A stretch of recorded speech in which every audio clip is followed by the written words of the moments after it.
Now, sometimes secret societies are forced to do really bad things because they're often in competition with each other. And in this competition, it's always a question of like, who's more evil, okay? So what they figured out is this. They figured out how to structure their secret societies, okay? This hierarchy. Sorry, hierarchy. Okay, so these are the people at the top, the landlords. And these are basically the initiates, okay? The people who want to join. But they are ignorant about the true purpose of the secret society. So the question then is, how do you maintain this hierarchy? And what they figure out is something really, really simple, all right? It's really simple human psychology.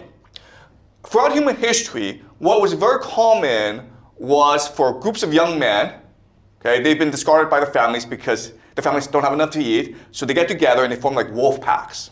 They go around, and what they really want is a wife. Okay, that's what they really want. More than food, they want a wife. So what they're forced to do is go as a group, as a gang, go to a village and kidnap a woman and kill the family, okay? And this is a very common thing in human history.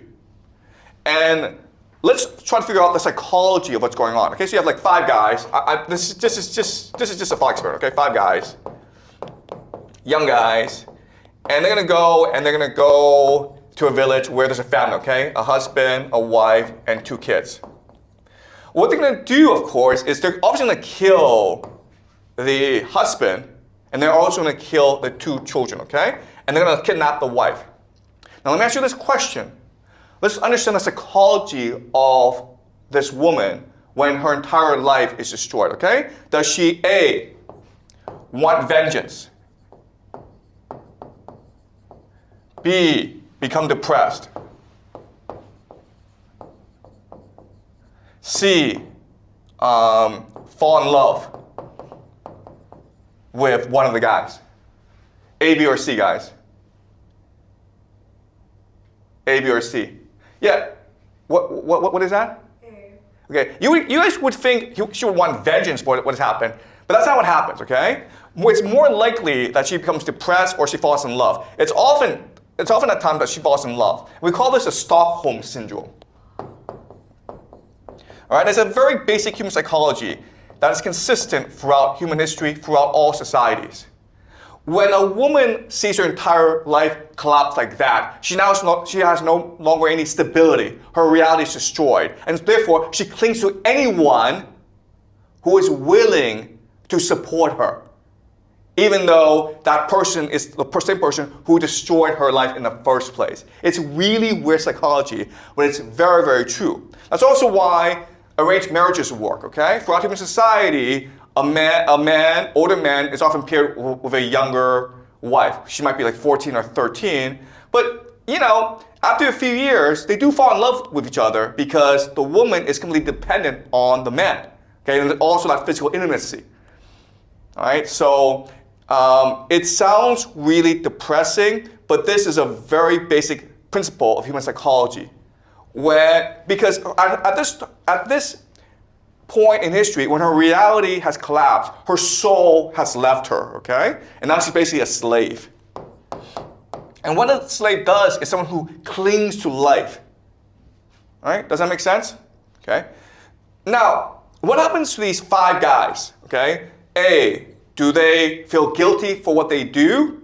B, do they fight over the woman? Or C, are they brothers forever? The obvious answer is C, right? They're brothers forever, okay? So even though they've committed this terrible, terrible act, right, it's made them more unified, okay? And this is a structure of secret societies.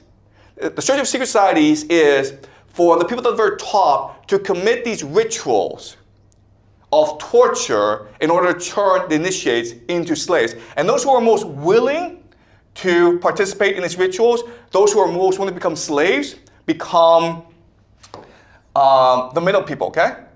The people that are most trusted, because now they're slaves. And that's how secret societies work.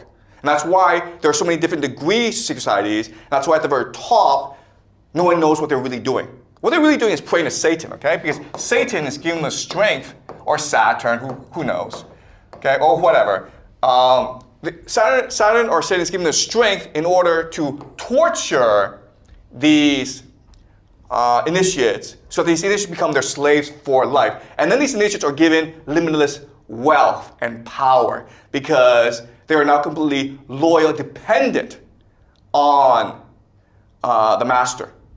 All right? All right. All right, this sounds confusing, but let's use another example. All right, so Spartans. Sparta. So Sparta, remember, Sparta is a war society, a militaristic society that is intent on maintaining control over its slaves, okay, the helots. And the helots outnumber the Spartans 10-1. So these Spartans need to be really cohesive as a society. They need to fight and die for each other. So their education system is like this. At 5 or 6, the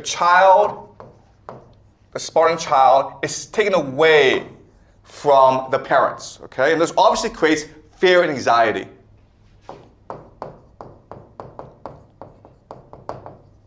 All right? Also, what happens is the child is in school beaten up by the older kids, and this creates trauma, all right? Another word we use for this is intergenerational trauma, because the Spartans do this to every child, intergenerational trauma. All right, so the kid at this point is unsafe, insecure. His mind is really screwed up. And then when he's most vulnerable, maybe when he's 11 or 12, what happens now is he's paired with an older man who's like 29 or 30. Okay, an older man. And this older man, they become lovers. Basically what happens is the man first, of course, commits, sexual abuse. But again, because the child is traumatized, because the child has no bearings, no reality, doesn't believe anyone in this world loves him, even though the man is being abusive to him, he falls in love with the man. And as a result, the boy will do anything that the man orders him to do, okay? So what happens is this man becomes his general, and he becomes a soldier or an officer. And that's why the Spartans are so fearless. Okay, because the soldiers are completely loyal to the generals because they were once lovers. The soldier feels as though this general, who I must obey, he saved my life when I most needed it, when my parents abandoned me, when I was being beat up every day, when I felt complete insecurity, when I was traumatized. He came and he gave me a home, and therefore I must die for him. Okay? And guys, look, listen, this sounds weird, but if you go study inner city gangs in America or anywhere in the world, okay, these drug cartels in Mexico, they use the same principles as the Spartans. Okay, these young boys, 13, 14, they have no fathers. They're put in a gang, they're abused, and then the gang leader treats them well. They might have some, sex, and then these boys are completely loyal to their gang leaders. Same thing if you go to these child armies in Africa. Okay, very basic principle that every human understands. If you abuse a child and then be nice to that child is obedient to you forever. This is how secret societies behave.